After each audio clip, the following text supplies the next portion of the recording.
സ്വന്തമാക്കുന്ന പ്രിയപ്പെട്ടവർ ഞാൻ സിറാജിനോടാണ്. കബഡി എവിടെയുണ്ടെങ്കിലും കളി കാണാൻ ഒരുപാട് പേർ ആവേശത്തോടു കൂടി യൂട്യൂബിന് മുന്നിലുണ്ടാകും. അവരാണ് കബഡി യൂട്യൂബ് കൂട്ടായ്മ. കബഡി യൂട്യൂബ് കൂട്ടായ്മ സംഘടിപ്പിക്കുന്ന ഉത്തരമേഖല സീനിയർ കബഡി ടൂർണമെന്റ് പള്ളം ന്യൂസ് ഗ്രൗണ്ടിൽ വെച്ച് നടക്കുമ്പോൾ ഉജ്ജ്വലങ്ങളാകുന്ന പോരാട്ടങ്ങളാണ് കളിക്കളത്തിൽ അടരാടാൻ വേണ്ടി ടീമുകൾ എത്തുന്നത്.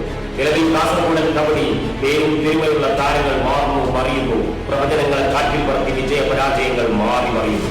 ആവേശങ്ങളെ